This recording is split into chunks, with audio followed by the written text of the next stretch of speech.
Welcome everyone to another one of our Naming in the AI Age podcast. The stars of this podcast and video are with me today, Megan and Ashley. And so we're going to talk about a topic that's I think very relevant, which is all about personal branding, right? With all the social influencers and everything that's the rage these days, especially as you look at the younger audiences, there seems to be this phenomena of folks wanting to build a brand around their personal name. And one of the authors that I admire and follow, and he's written a number of books, is Mark Schaefer. He's a professor at Rutgers. He also has a podcast called The Marketing Companion, which any listener that's interested in just branding and marketing in general, I would highly recommend Mark's Marketing Companion podcast. And he talks a lot about how important it is these days to build a personal brand because a lot of folks have lost trust in the nameless, faceless corporations. But we want to talk about that, right? Because I've been doing this long enough to remember when this was really a bad thing. There were a lot of issues with this. So we're going to talk about, should you use your own name as your brand name? And so let's just start with why that might be a good idea. So, Megan or Ashley, do either one of you want to answer that question? Well, I think kind of what you were talking about with Mark Schaefer, his comment that it does provide that human connection aspect. You have a face behind the name, so I feel like you see the identity, but that also can be bad in some ways too, which we can talk about. But I think the identity and connection aspect of it is good, at least. Yeah, I Megan, think, any more thoughts? yeah, if you're wanting to name a company or a business or even a product after yourself, I mean, you are essentially the product. You are the service. You are the one that is, the whole thing is centered around you and either your personality or something proprietary that you may be offering, which is great if there's a good association with you and your name and what you're building. And so Dave Ramsey is who comes to mind for me, the financial guru. His business is called Ramsey Solutions. But like when my husband and I are thinking through financial decisions or we're having conversations, I'm like, what would Dave Ramsey say? Right. It's not like, well, what are the financial best practices? Or let's look on Google. Like, I want to know specifically what Dave Ramsey would say about this. And so for him, I think it's worked really well because, you listen to his radio show, you want to know what his thoughts are on it. You don't really necessarily care what the rest of his team thinks. It's him. And so I think that works for him. Now, I think you do run the risk of what happens when Dave Ramsey goes bye-bye and he's Yeah. no longer Dave Ramsey. Well, you can make the argument, well, his daughter also helps him run the company and she was a Ramsey at one point. And so there are some pros and cons to it. And I think what he's built has worked really well for him, but you also have to think towards the future for your business and how you're, naming everything after yourself can have those negative effects too in the long run. Well, and I think if you have a great reputation, that's great. But what happens when you've built this and then your reputation, for some reason, in today's cancel culture, just tanks? And now what do? Now everything that you've built can be lost. Yeah. And then if you're like a mom and pop person, so Ashley and I have friends and their last name is Sass. Mm-hmm. It's SAS, which I think is an incredibly cool last name. And she is a photographer. She does wedding photography. She does family photography. And a name like Sass could work well because it's not just her name, but maybe she wants to do pictures with sass, or like her style has a little more flair or zest to it. And so it has this double entendre of you're going to get me as your photographer, but I also provide, a level of sass in my photography skills. And so I think if you are not trying to go super big with what you're doing and you're kind of staying solo, like if you are the solo entrepreneur or influencer that's a photographer, using your name could definitely work. It depends on your strategy and how big you want to go to. Yeah, like limiting your business growth or not being able to scale, or even just if you do go bye-bye, what happens after that? Right. Mike, what are your thoughts? Well, I think it's a great conversation, and there are always pros and cons. I mean, back in the 80s when we were doing this, a lot of folks were moving away from having their name associated with their firm or their brand because it made them sound small, right? That they were wanting to compete with organizations and brands that had teams of people. And so when you have just your name on the door, it makes you sort of sound more mom and pop, maybe less professional. Maybe you're bringing to the table a more restricted set of skills and expertise because it comes across maybe as a little bit just you. The other challenge is just being able to protect the name. Do you guys have any thoughts on the pros and cons of being able to do that? Ashley or Megan, is there any, from a trademark standpoint, are there any issues you're aware of with being able to register and protect your own personal brand, your own personal name as a trademark? I feel like I think of people who have registered companies in their names, like Nestle and Ford and all of these things. Those seem like unique names. I mean, they might not be. My name is not unique. I mean, my maiden name was Smith. First name was Ashley, which was the most popular name in '88. Don't know if we pioneered that or we were following the train, but and then my middle name's Joe. And so you have Ashley Joe Smith, and it is the most common name I can think of. What are the risks of trying to trademark that? I mean, Smith in general doesn't sound like a great name to trademark.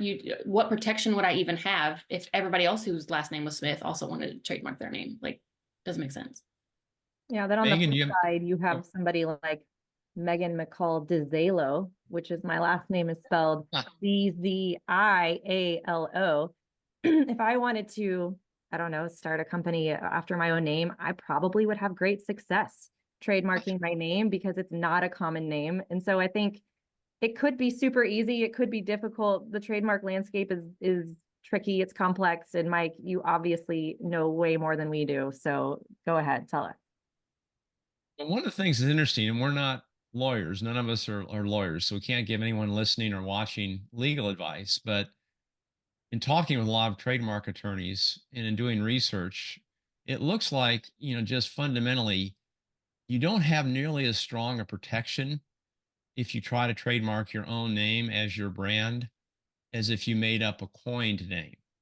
Mhm. Under trademark law in the US and in many countries around the world, the strongest protection you're granted is if you come up with a very unique, not a real word, a very unique, distinctive brand, an arbitrary coin name. You actually are afforded a greater degree of protection. And then as you go down the ladder to something that's very descriptive and very generic, you lose a lot of that protection. You might still be able to use the name. You might actually still be able to register the name as a trademark, but you can't prevent others with similar names from using their name because your name is more generic. And that's the problem with a person's name. So, like if your name happens to be Taylor Swift and you've got a famous brand around the world, and someone else's name who's legitimately Taylor Swift too wants to use their name as their brand, you may have more challenges. Now, Taylor's a different example because she's famous, well known, and you maybe then have certain protections under the law. But for most folks, you're not the Taylor Swift, and there are other people with the same name. Mhm. It's hard for you to prevent them from using their name to brand their services, right? And so it falls into this more generic descriptive praise space. And like with Smith as a last name, there are a lot of Smiths out there, right? And so you can't prevent the John Smith, who's that's legitimately his name, or the Mary Smith, her name, from using those names on their coffee shop or their bakery or whatever it might be, even though you already have done that. And so it's a very nuanced space, but the dangers are lack of protection. Another danger is it may not convey anything about the brand. Right now, SAS is an interesting example because SAS, it has some other meanings, maybe not spelled exactly the same way. So if you're fortunate enough to have a last name that means something and that it's relevant, that might be a better way to go. But most of us don't.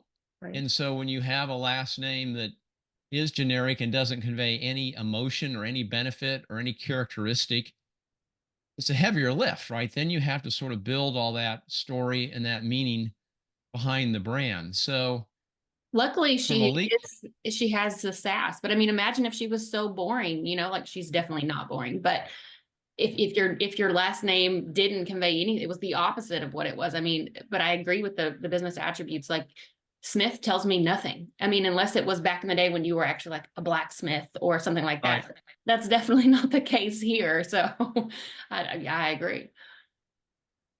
Yeah. So let's go to the recommendations. So we've talked a little bit about some of the advantages and we've talked a little bit about some of the disadvantages. And so now we want to leave everybody with, a specific recommendation, in balance, which way should you go? And so each of us are going to give you, Mm.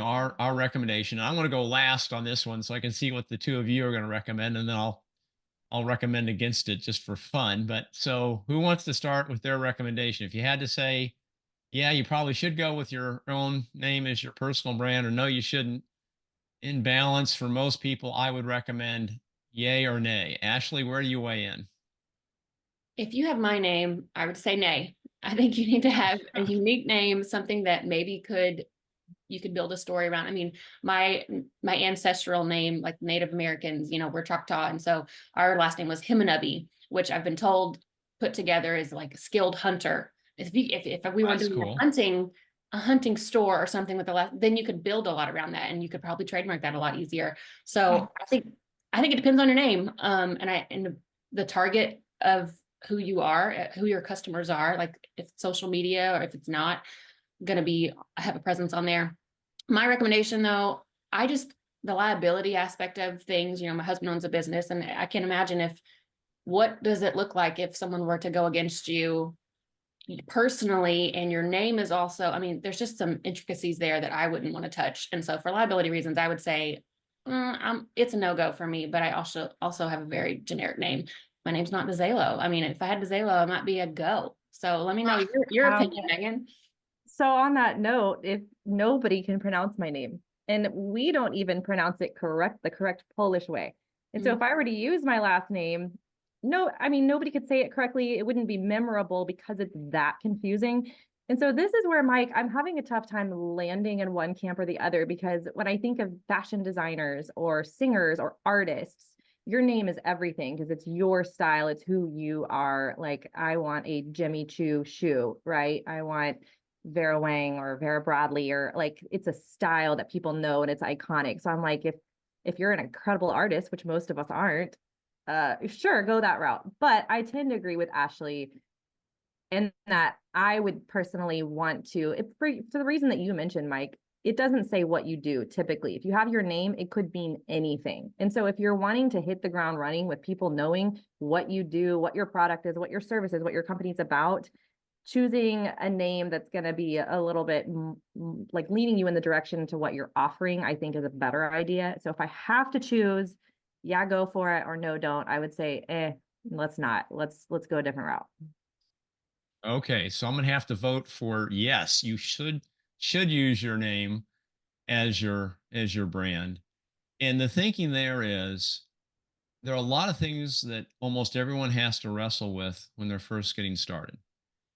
And it's easy to get distracted with a lot of brand strategy and a lot of marketing strategy and trying to go through all the legal harangues and hoops. And before you know it, you've sort of lost focus on what's really important, which is to start to build that following, that community, and that loyalty. And what easier way to do that than around your own personal name? I mean, your face is associated with that name. If you have a podcast or a YouTube channel, or if you're an influencer on TikTok or Instagram, people see you, right? They don't want to see a placard or the face of a building or a corporate logo. They want a person. And I think it's very much authentic and on trend these days to do exactly, Megan, what you were talking about. Where do we go for financial advice? Well, you're not calling Merrill Lynch. You're not calling Wells Fargo or Schwab. You're calling a person, or you're looking at an individual. So I would say go with your own personal name and build that following. It's going to be an easier lift. It's very much expected these days. It prevents some hesitation like, ooh, why are they not using their name, right? Why are they hiding behind this company? At some point, when you're large and big and super successful and you've got your 2 million followers, then I think you can seriously consider, okay, let's build a different brand for Mm. maybe a new business, or let's allow other people to come in and sort of have their platforms underneath my personal brand to appeal to other segments, micro segments, other cultures, other countries, whatever it might be. So I would argue strongly to go ahead and stick with that personal name for a while, get started. It's going to be the easiest lift in many cases.